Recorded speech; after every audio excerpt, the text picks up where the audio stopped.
Hi, Max Brantley with the Arkansas Times on Monday, November 13th. Well, I think the top of our news today is men behaving badly. Shortly before I walked in here this afternoon, there was a news conference at which a woman who was 16 years old and a waitress in a Gadsden, Alabama restaurant said that Roy Moore, the candidate for U.S. Senate, had assaulted her as a teenager, and it had been weighing on her mind for 40 years, and she told people about it at the time. She's a Donald Trump supporter, by the way.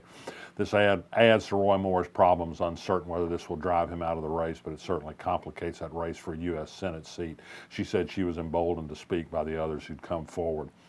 Also today, a sixth woman came forward to talk about inappropriate touching by George H.W. Bush, the former president. This one, a woman who was a teenager, this one 14 years ago, not in more recent times.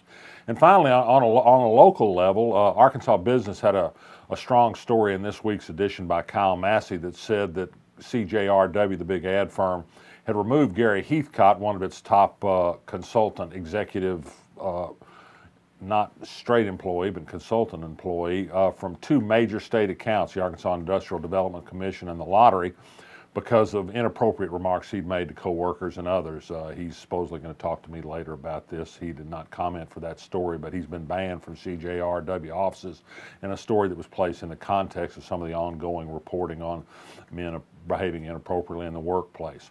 On other state topics, Governor Asa Hutchinson today announced that he supported the tax so-called reform packages before Congress.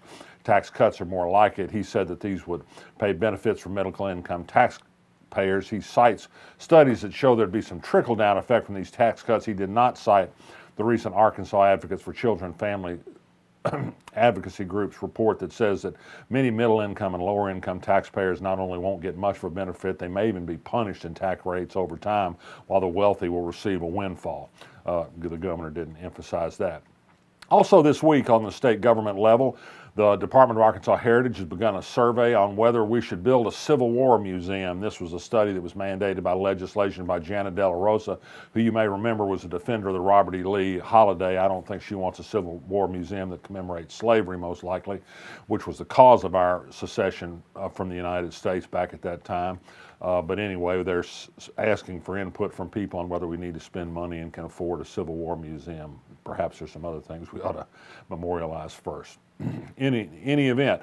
Also on the state government level, great story over the weekend by Michael Wickline in the Arkansas Democrat-Gazette about how a top aide in the governor's office, Bill Gossage, a former legislator, had apparently engineered a deal in which some $12.5 million worth of consulting work has been shipped without bids and without any other competing offers from anybody else to do some education consulting work. Johnny Key, the education commissioner who works for Governor Asa Hutchinson, pushed this along as well.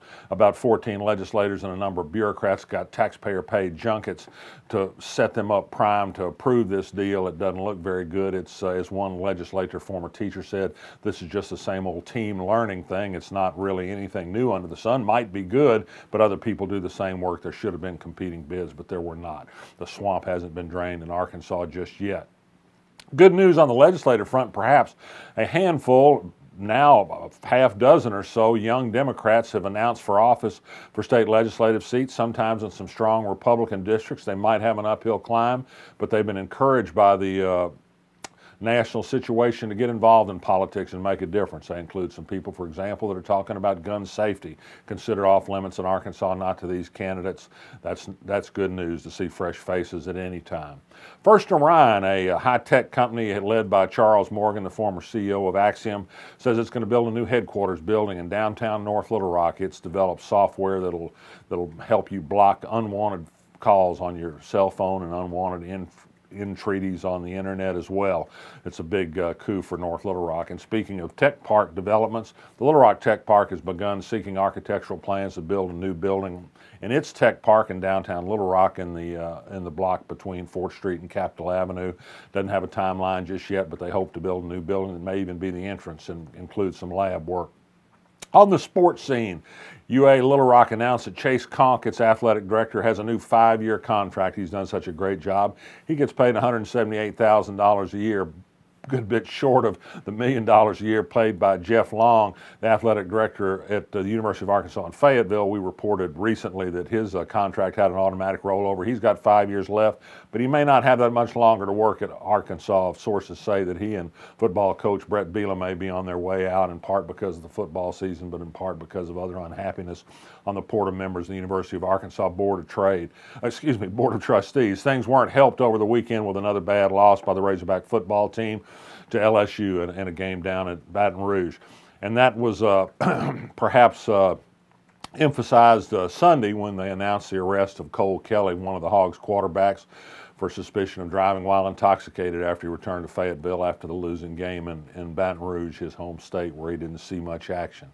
Well, that's a lot of news to get the week started with. Plenty to resist, as you can tell. We'll be back tomorrow. I'm Max Brand.